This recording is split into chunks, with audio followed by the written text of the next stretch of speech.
Sure. All right. On that note, I am Steve Kelly, and I think I'm the entertainment of the day.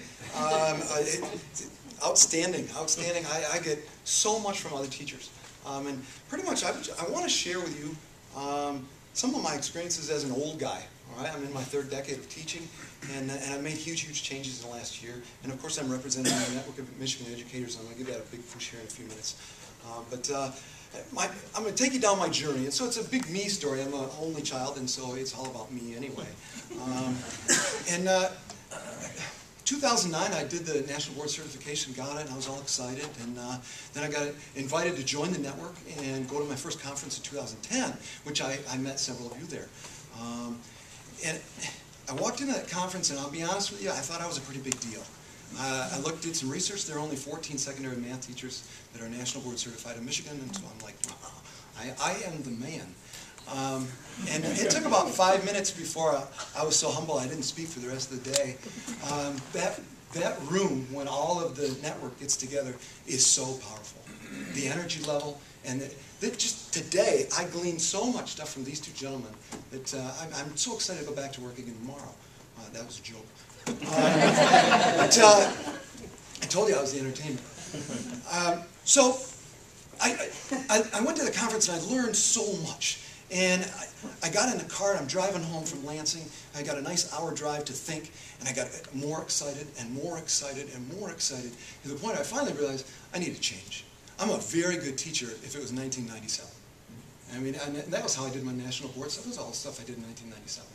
And so I started, how does an old guy get better? And I heard that around this table all day long, or all morning long. How does an old person get better?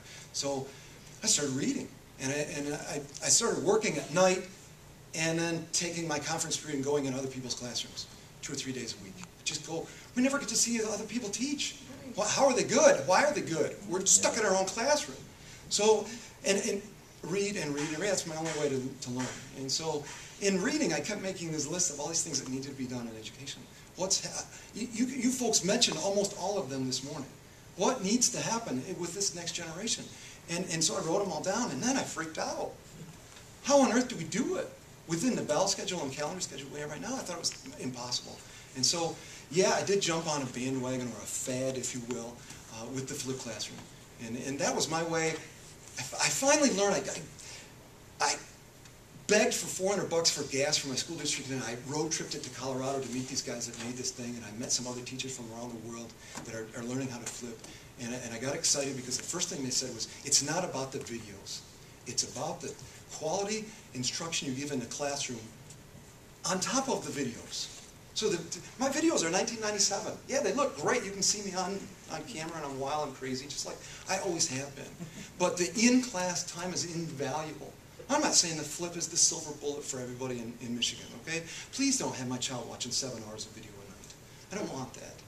But watch mine.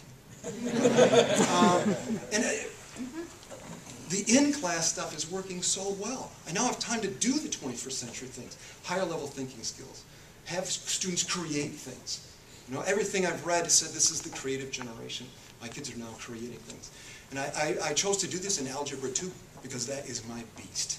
And I love Algebra 2, I've always loved it. But man, is it a diverse group you guys are giving me. And it's good, I love them. But holy cow. Is it working? Yeah. I look back at my data. 2 years ago, and the year before that, we had an appalling 63% in my class. Horrible. It really bothered me. When I left yesterday, we were 82. So that's huge. And I know it's not a MOOC score or an NME score, but it's my score. And it allowed me to do some things with a lot of mastery, a lot of one-on-one teaching, a lot of differentiation. I have a lot to learn about that. But anyway, an old guy can change, and I really think that change happens when we want to change. Imposed change doesn't work, ladies and gentlemen. If I want to change, I'm going to drive 2,000 miles, and I'm going to get better, and I'm going to be a better teacher. So I'm going to leave you with that, and I'm also going to leave you with, get your people to national board certification so they can go to the network and meet other teachers. You want your young teachers to be better, have them be around old teachers. Right there, I'm done. Thank you very much. Where do you teach? St. Louis High School. Home of the Sharks.